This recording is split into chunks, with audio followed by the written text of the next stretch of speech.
Welcome, everybody. We are here with Hello Ernest at the kitchen table, connecting writers and readers.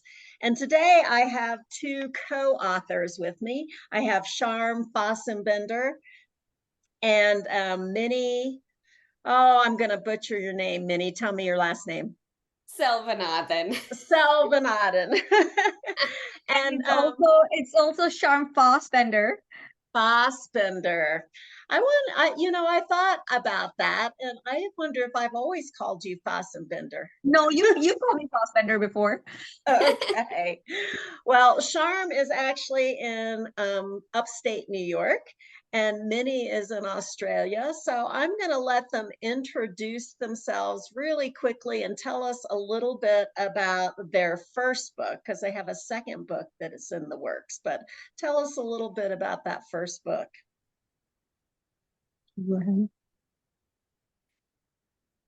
I'm Sharmilla Fassbender, and my sister and I wrote Making Friends Together. That was mid last year. Well, we started the writing process about this time last year, and we're a year in, and it's actually done pretty great.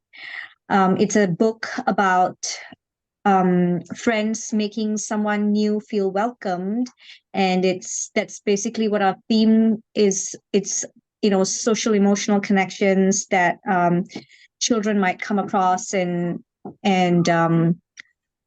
just introducing them in a fun way with rhymes in our books to these different themes. Now, I know that your genre is a little bit of a niche because you are board books, right? Well, so Making Friends Together was, we did it as a board book, but it has been a learning curve for us, if you want to get into that, Sharm. Well, yeah, we've learned a lot of things along the way with the board book. As much as we really liked the fact that we went with the board book, because that was our initial plan, so we did not waver no matter how difficult it got. But with book 2, we've decided to go down another route. So we're doing paperback and hardcovers for book 2, and there'll also be ebook available. So trying a different approach this time around. I'm sure there'll be lessons to learn on this one as well. So we're hoping to get ourselves out there and see what we can learn, and hopefully have better knowledge in time for book 3 when that is. So what was the reason behind the board book to start with? I know your books talk about social emotional learning, they're for younger kids in general, but when I think of board books, we think of really like babies. So is that the market you wanted to reach with your book? So we wanted our books to be able to be, because they were in rhyme form, and rhyme form doesn't matter how old you are, that sing-songy is so good for your development. So we wanted, even little toddlers to be able to hold the book and not destroy it. My 18-month-old will bite books and tear books. So, it's not just for the babies, it's for, even the little ones who are getting into the books and want to do it themselves. And those board books are so much sturdier and last longer. And that's what we wanted to give the community, because as mothers ourselves, we know how that works when we invest in something and it just gets destroyed in a second, as my toddlers would attest to.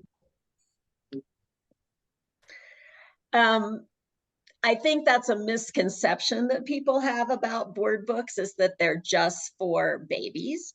I mean, we all want that experience for our kids. It's so important that they hold a book and that they get that text reference, and there's a lot of social interaction that goes with a board book and a little baby sitting on your lap, but that's just not the audience. It's a lot broader than that. Right. I noticed that you have done quite a few interviews at elementary schools and have read your board book. How has it been received with that age group? Oh, well, it's gone really well. So I've done readings all the way up to age 9.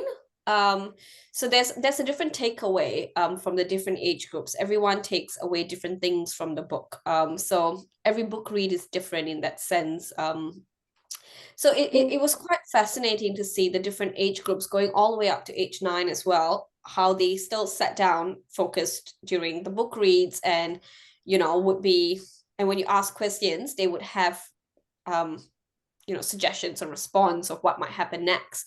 Of course, it gets a little bit more, the older kids would be like, oh, what do you think the 2 friends might do next? And they would say stuff like, oh, maybe they'll go play PlayStation or something. So you get different feedback when you're doing book readings with the different age groups. But it was still nice to see that everyone responded well to the book.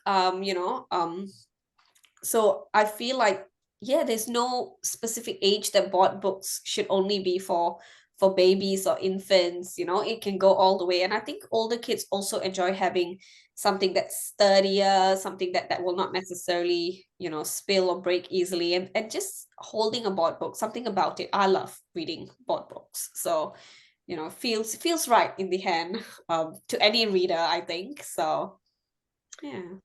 So how do you feel your theme, or maybe you could talk a little bit about the theme in the first book and the second book, and then what you're hoping your readers get out of this? Yeah, so I mean, our stories revolve around the social development, right? So it's focused on the early years. And, I feel like nowadays too much emphasis is put into knowing your ABCs and 1, 2, 3s by a certain age, and, or getting ahead.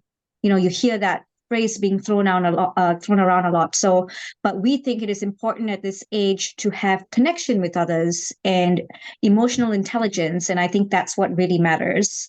So, issues with being kind or helpful and how to deal with sadness and anger, these are essential and, part of being human. And these are, I think, traits that children could hear and recognize in stories. And that way, when you introduce them to these things at an earlier age, they may develop tools as they get older to recognize these and deal with them when the situation arises.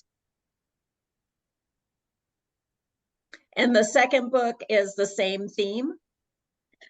So the second book is actually, it is about believing in your own abilities. And that's what the focus is. It's got the same characters as the first book, but it's touching on a different story. So all of our stories would revolve around the same characters, but talks about different social emotional learning. So the books are independent of each other, but carry the same characters. That's a real buzzword in education, SEL, social emotional learning.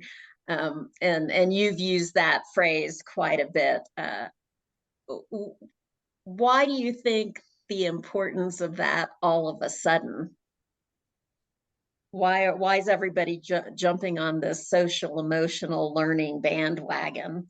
Haven't we always done that? Well, I don't think to the extent that was needed back in the day. Definitely not when we went to school. It was all about the ABCs and the 1, 2, 3s and bringing back the A's and things like that. But I think the new things are changing, things are evolving, and social behavior shapes the world we live in. So it's important to give the children the tools that they need to be able to maneuver themselves in these environments. The world becomes a safer place when everyone is kinder to one another. Not so much if everyone is smarter or thinks that they're smarter than one another. So, and I think as parents, what we want the most is for our children to feel safe in the environment that they are. So I think what we want to do is develop strong bonds, or help these children develop strong bonds with their peers, with their families, with their community. And the best way to teach them or to show them how to do these things is really by reading and action. So I think that's why it's important to us, because at the end of the day, we want to make sure that our children are in a safe place. Yeah. Now, both of you are parents, right?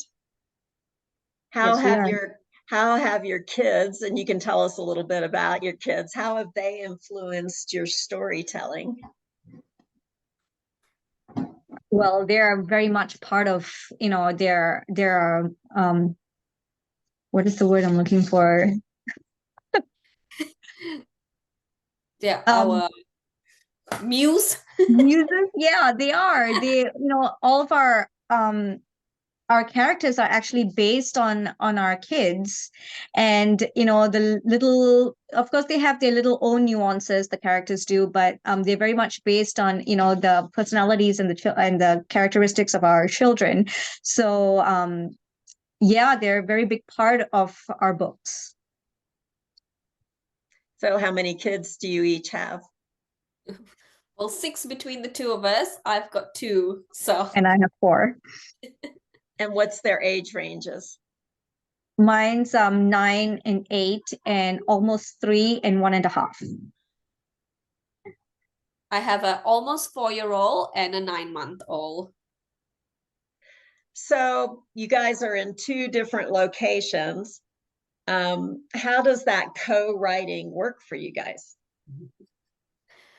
Well, the power of internet and technology is what's helped us go. And the time difference, I think, is the biggest challenge for us. We've got really small windows during the day that we get to catch each other to be able to discuss stuff. And being parents, even those small windows are filled with the children coming in to ask for this and that and show me this and show us that, and but it's all part of our creative process. We enjoy doing it, so it's not stressful. And so I think we both wake up every morning to messages from the other person about thoughts that we've had, because when we have it, we just send it in the message, and we send it, and then so I might do it, then when she wakes up she's got this whole bunch of things to read, and then it works the other way around as well. But we find a way, we find a groove. We've always been good at keeping in touch. We've always spoken to each other every day, ever since my sister left home. It was just it's the bond that we have. So that's not changed there. We just use that time now to talk about the books and what we want to do and things like that. So yeah. Besides your children, what other maybe literary influences have you had that have led you to this writing endeavor? Because you're pretty new authors, right? Your first book came out just last year. Mm-hmm. Yes. I mean, we've both been pretty avid readers, and I've always enjoyed writing too. And, I read a wide range of books. And I think, just growing up, we used to do a lot of rhyming. My sister is actually very good at coming up with stuff on the spot. So, what is that stuff you do with, what is it called? Hold down. With the hoedowns. Oh my gosh, she's brilliant.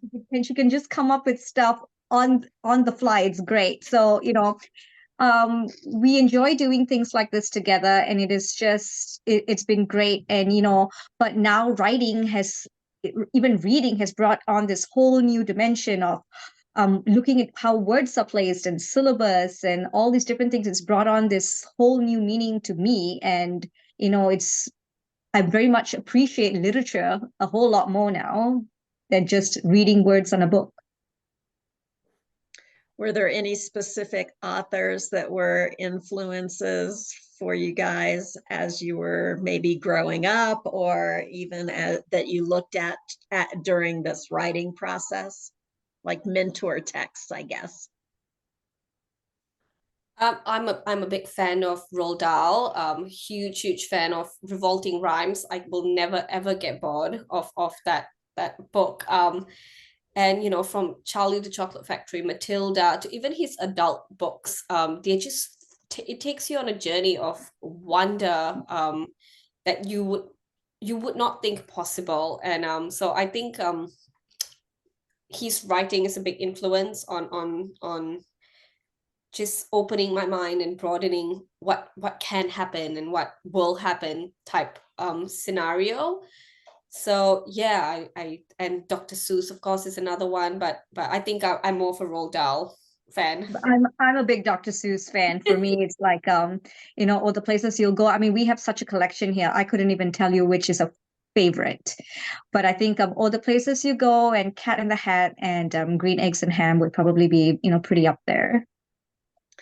My son, when he was, I don't know, 2, I don't know how many times we read Marvin K. Mooney, Will You Please Go Home? I think I can still recite it from memory because it was a favorite. So, kids get attached to those books. Yeah. Yeah, sure. I think the other one for us over here is Julia Donaldson. My 4-year-old loves it. At the age of 3, he'd memorized the Gruffalo and Room on the Broom and read it, page by page, just from memory, muscle memory. So yeah, that's another favorite author of mine. Yeah, amazing books. So you guys are self-published, is that correct? That is correct. And your next book will also be self-published. Yes. So how was that journey? Honestly, I actually really enjoy it. I mean, like I said, there was a big learning curve, but a lot of that had to do with going the board book route over the paperback and the hardback, because board books are not they're these platforms don't actually print board books like Ingram Spark and Amazon KDPs because it's too cost ineffective for them. So, we had to outsource printing, and that was the learning curve for us with the board books. But, self-publishing with the paperback and the hardback, we are in that process right now. And a lot of that stress of getting, the printing right or finding printers has, at least we don't have that upfront cost with that. So it's, in that sense, it's been less stressful. So is your first book on Amazon? It is available from our website, and that's how you can make those purchases. It'll take you to an e-commerce, and you'd be able to purchase it that way. But your second book, you're thinking, will be on Amazon in ebook form and paperback and hardback. And it should be available worldwide for purchase on Amazon. Right. So it sounds like a marketing move with the second book after your learning curve with the first book. Absolutely. I mean, we really enjoy the board book, and we don't necessarily have plans to give up a board book completely, but we are also in the process of building our brand and building our name and getting our books out there. And this would be the best way to do that, to reach a wider audience and more people. Also, if I could just add, I think the second book, the target reader is a little older than the board book. Yes. So that's another reason why we were okay to not go down the board book route for this second book, because it is targeted for older children. So yeah. Tell me a little bit about your brand. I'll let you take this one. Okay. So Books for Growing Minds is our mission and our vision is to actually bring grown-ups and their children and having that bond. And I think that comes a lot with reading aloud together. Read alouds are so important in just early development of children, and that's something we are trying to foster, and not just have a book, a child learn how to read on their own. That first steps of enjoying a book, or even just building that bond between a parent or a guardian and a child, comes with that love that's put into reading a book together. I mean, we grew up being read to all the time, and I think that is a significant reason why we enjoy reading so much, or we enjoy writing and have that love for what it is. And I can guarantee that's also why we are so close to our parents, because that effort was put forth to reading to us, even if it was just at night before bed. My dad would sometimes come home so tired, and he'd be like, yes, come, I'll read to you. My gosh, I'd never forget. He read one page and passed out. And I'm like, oh my gosh, that was 2 sentences. And I went crying to my mother about it. But it was hilarious. Like, it's something we talk about often, but it's just one of those things that stick with you. But my parents made very strong effort to do that with us. Sorry, I've got a little peeping dog. Mine's happening over here too. Well, I think with all of our media influences these days, that kids, I worked in elementary schools for a really long time, and over time, what I've noticed is that kids' imaginations are really being stunted. And I think that's because we don't use that creativity through reading aloud and imagining what's going on in the story. Correct. And it's also all about instructions nowadays. I've met children who are also, at a young age, you give them something like, say, a box of Play-Doh, and you tell them, go out, do what you want, do what your heart desires. But I've seen children, some of them would just go and do whatever they could possibly think of, but then you also get children who be like, no, the instruction says you have to do it this way, and this is not done, like they're not doing it this way. So so it's very interesting to see how how different upbringings can lead children down a certain path. And so I guess what we are trying to do is just let them find the path, be the light that guides them. But I think it's their job to find their path and find who they are. So yeah. And I think reading does doing it together does help with that. Yeah. Well, why don't you share a little bit of, I think you're going to read a little bit from your new book, right? Yes. Awesome. I'm excited to hear it.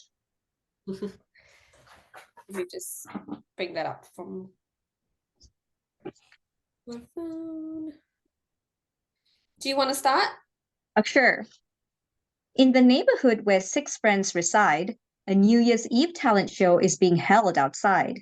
Yahoo! The friends excitedly yell and discuss what each would do for show and tell. Lexilima says, aha, a song I will sing. Marcus Monkey shouts, acrobats, with my tail I'll swing. Ethan Elephant trumpets, ball tricks are my thing. Zazzy Zebra chuckles, big laughs my jokes will bring. James Joey gleams, build and demolish is what I'll do. My tap dance will impress. Friedrich Flamingo chimes in too. Mama. Sorry. Have him come on in. He can help you read. Okay, do you want to? Yeah, he can help. Say hello. Say hi. How was the park? Good, the park was good. Sorry. Kids are the best. All right, Marcus, Mama's just going to finish up over here, okay? You can sit down over there and listen and use your headphones if you like, okay? All right, sorry. It's real life, right? It is real life. This is what it is about, right? This is exactly how the writing process goes as well. So,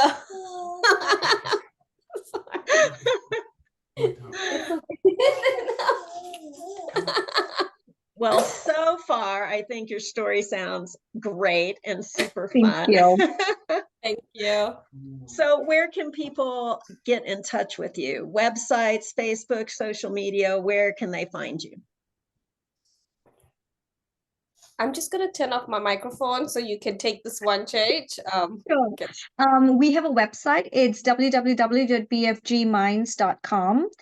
You can also find us on Facebook and Instagram, and our handle is bfgminds.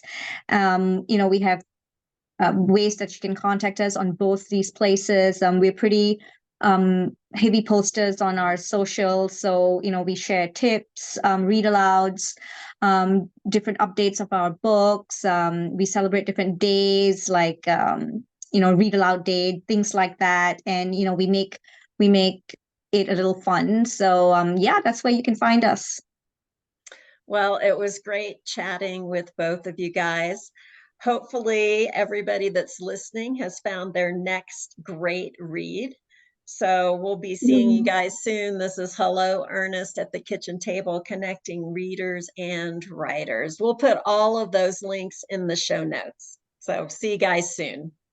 Bye-bye. Thank you.